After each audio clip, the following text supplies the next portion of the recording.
History has never been more accessible than it is right now. With a few taps of the phone, we can see battlefield footage, read wartime letters, explore museums, and learn about events that happened over 100 years ago. But that raises some important questions. Are we actually preserving history or just consuming it?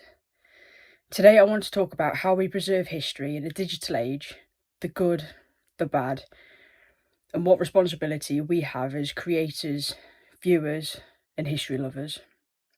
For most of human history, learning about the past meant visiting museums, reading books, listening to family stories, or physically travelling to historic sites.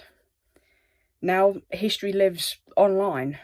We have digitised archives, online museums, oral history recordings, social media creators, virtual battlefield tours, and AI restoration of photos and film. This is powerful. Digital tools have saved fragile documents, made history accessible for people who can't travel, given a voice to stories that were once overlooked. In many ways, this is the best time in history to be interested in history. But it also comes with a few new challenges. One of the biggest benefits of digital history is its accessibility. Short videos, reels, and posts, they spark curiosity, reach younger audiences, and make history feel relevant and human. And that matters because history should be accessible. But accessibility and depth are not the same thing. A 60-second video can introduce an event. It cannot explain it fully. The danger comes when short form content replaces deeper learning, acting as a gateway into it. History becomes something we scroll past, not something we sit with.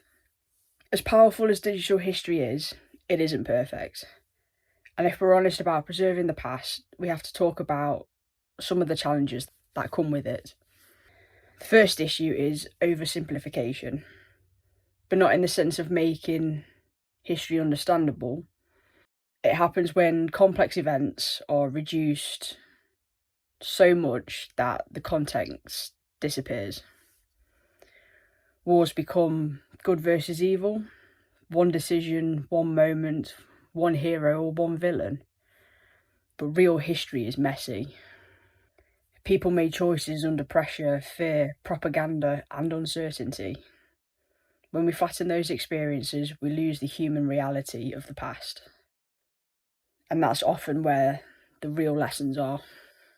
Digital platforms reward speed, fast videos, quick facts, instant reactions, but history doesn't work at that pace.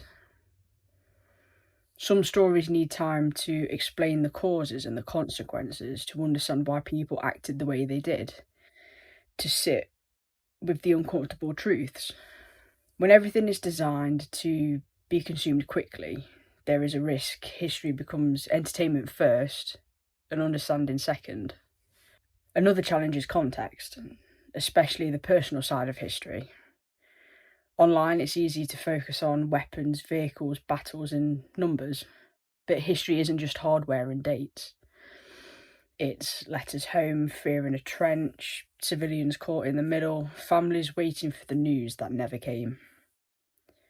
Without that human layer, history can start to feel distant, or worse, unreal. We're now seeing more AI restored photos, colorized footage, animated images. These tools can be incredibly useful, but without explanation, visuals can be misleading. A colorized photo doesn't tell you who took it, why it was taken, what happened next, and what's outside the frame. Images are powerful, but they still need context to be truthful. Another major challenge in the digital age is misinformation. History spreads fast online, but the accuracy doesn't always keep up. Old myths get repeated, outdated theories resurface, images are miscaptioned, quotes are taken out of context, and sometimes the information is just simply wrong. What makes it tricky is that misinformation doesn't always look false. A confident voice, a well-edited video, and a large following, none of those things guarantee accuracy. Unlike books or academic work, much online history isn't peer-reviewed. Once something is incorrect and shared enough times, it starts to feel true, even when it isn't. And when misinformation spreads, it doesn't just confuse facts, it reshapes how people understand events, the blame, the responsibility, and memory. This doesn't mean creators are acting in bad faith. Most people sharing history genuinely care. But the pressure to post quickly, simplify stories, and chase engagement can lead to mistakes. And mistakes spread fast. That's why sources, context, and transparency matter more than ever. None of this means digital history is a bad thing. It means that how we use digital tools matters just as much as the tools themselves. And that's where creators and audience come in. As creators, we sit in a powerful position. We choose what stories are told, what gets left out, how events are framed. The responsibility matters. Short form content isn't the enemy, and neither is entertainment. But creators, myself included, have to ask, are we encouraging curiosity or replacing understanding? History content should open doors, not close them. When used well, digital tools can preserve history better than ever before. Some of those examples are digitising letters and diaries before they decay, recording veterans' voices before we lose them, mapping battlefields digitally as the landscape changes, sharing museum collections with global audiences. Digital preservation isn't about replacing physical history, it's about protecting it and sharing it responsibly. Preserving history isn't just the job of museums and creators. As viewers, we also have a role. We preserve history when we ask questions, read beyond the headline, support museums and archives, value accuracy over shock value. Every like, share, comment shapes what history looks like online.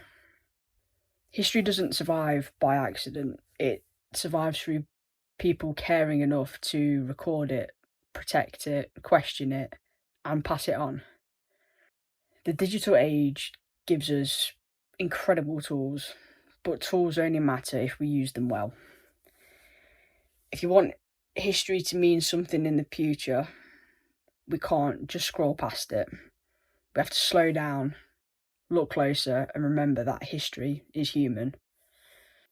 If you enjoy thoughtful history content and believe remembering the past still matters today, please consider liking the video, subscribing to the channel, or sharing this with someone who loves history and wants to preserve it.